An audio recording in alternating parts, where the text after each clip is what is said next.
Alright guys, TouchGrip back again today. Hope you're enjoying your day so far, whatever day this video does indeed go live. Today I want to talk about Nadeshot and what he had to say very recently on the Eavesdrop podcast to do with Scump Seth. Well, Seth Scumpy Abner, of course, long-time teammate of Nadeshot back in the day. Since they have gone their separate ways, Nadeshot starting this 100 Thieves organisation, which has done so well over the last few seasons, just dominating the esports arena, to be honest, especially in terms of merch stuff. And then you've got Scump, still competing at the very highest level in Call of Duty, but also having a dominant YouTube channel and stream to go alongside it. Nadeshot's thinking is that maybe it's better to focus on one or the other. Either take all your time and put it into Call of Duty and be the best player you could possibly be, but on the other side, maybe it's more profitable, especially long term, given, well, Scump's in, let's say, the latter half of his career at the very least, to just quit Call of Duty competitively and focus fully on content. And Nadeshot thinks if he did that a couple of seasons ago, he may be much, much bigger than he is today, but, well, we probably wouldn't have liked that from the competitive Call of Duty perspective, right? So I'm intrigued to hear your thoughts in the comment section below on this one. I'm sure this is something that Scump does think about. Nadeshot did also say later in the episode, yeah, it's a fantastic episode. I'll leave a link down below for you guys to check out as well. But he does say later in the episode that he thinks Scump has lost some sort of his,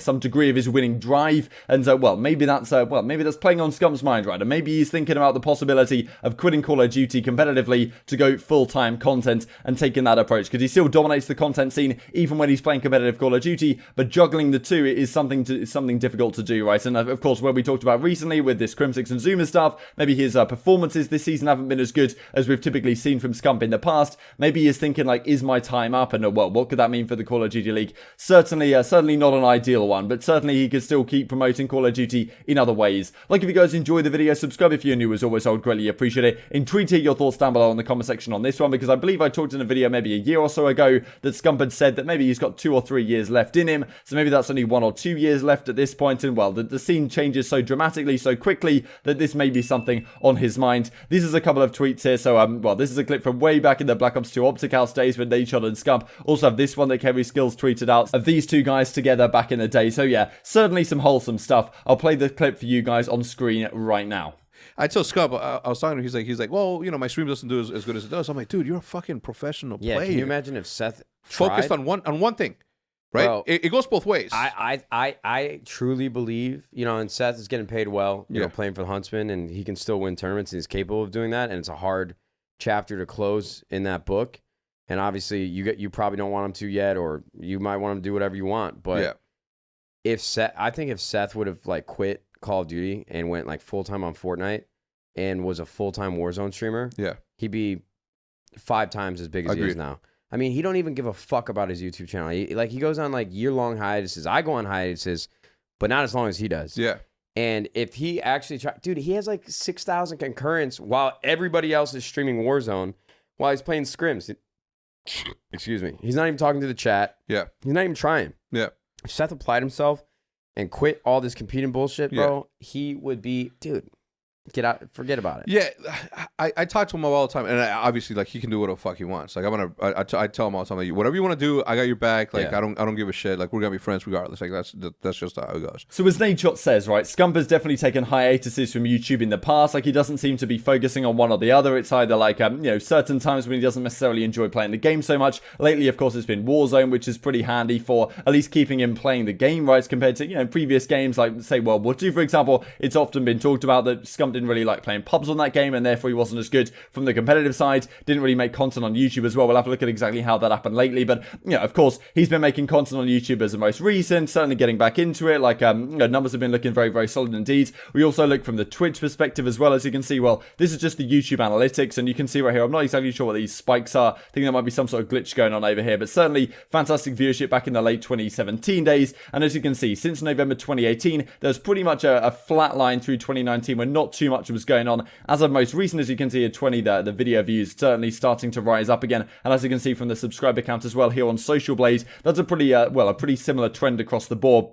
We see the same thing here on the Twitch scene when, well, he, takes hiatuses from streaming, comes back in, late 2018, early 2019 when Black Ops 4 comes out, then takes a hiatus again, then has come back most recently and streamed quite a bit here on Twitch most recently. And as you can see in most streamed games, Modern Warfare is actually the highest for Scump that he's had in quite a while. So definitely a very interesting concept in theory, because there's not many competitive players that can actually do this, right? There's not many competitive players that could think, well, especially as good as Scump is, right? We're going to talk in a video a couple of days from now, or maybe tomorrow, or something about what Nadeshot had to say on like the Scump haters, I suppose, and the people who don't consider him to be top 10 all time, which is pretty outrageous to be honest in my opinion. But Scump is certainly one of the only players that can compete competitively at a very high level, as he is doing right now, and winning tournaments, of course, as he did earlier this season at London. And at the same time as competing, he's still dominating the Twitch scene, right? Like pulling in so many viewers for scrims, even when all the big Warzone streamers are live, as Nadeshot was saying. Like that kind of power, that kind of brand power means that if he was to put the controller down for Call of Duty competitively and just focus fully on content, you know, he can absolutely take off, right, and become much bigger and make a lot more money, I suppose. At the same time, do you want to put that chapter behind you, right? Like when you've done it all in Call of Duty, as I said earlier in the video, and as Nadeshot did say later in the podcast, as I say, I'll leave a link down below if you guys want to check out the entire thing. He mentioned very quickly that he doesn't think that, well, Scump has the same drive that he did back in the day. Yeah, I get that. I just don't think he cares as much. About what? Winning. No, he does. Well, I know he wants to win. Yeah. I'm just saying, though, when you're young and hungry and you haven't made it? I mean, he's won a world championship. He's won 2 gold medals. He's won MLG events. Like, And if that's the case, he's probably closer to retirement than we might be thinking here in Call of Duty Esports. And certainly if he doesn't like the next game, that's something that could be considered. It's a scary one. As Nadeshot says, it's very difficult to put that chapter behind you and to say, like, look, I've basically defined my life of competing in Call of Duty for the last, like, 12 years. Now we're going to put it behind me. Like, what's it going to look like from there? Like, am I going to have the drive to stream like all these top guys do all the time? Like, certainly very possible. But, yeah, when you've got that talent, when you've got that multi-talent, I suppose, and you can do both, it's very difficult to focus on one or the other. But in terms of like building your career and building your brand to the next level, I mean, Scump's a massive brand anyway. Like, let's not even put that one out of the park, but certainly could even go to the next level if he was to focus on one or the other. And Nadeshot thinks the time is to focus on the non-competing stuff, because that's where I suppose the money and the brand recognition is to be made, than continuing to compete in Call of Duty when maybe you're in the latter half of your career, you could say.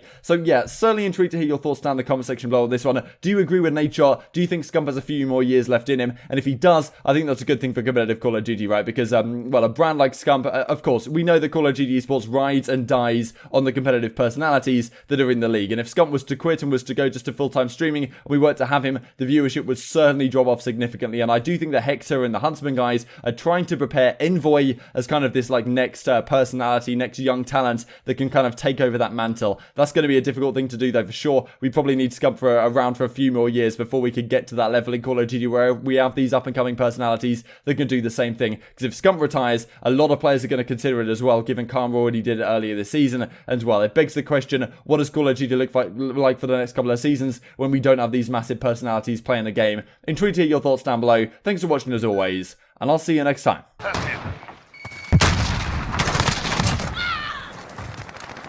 Hardpoint contested. Get ready, we're about to move. We're halfway there, keep fighting. Hardpoint contested. Go, get to the next.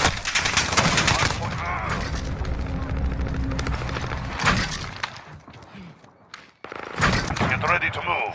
And then it's the hardpoint.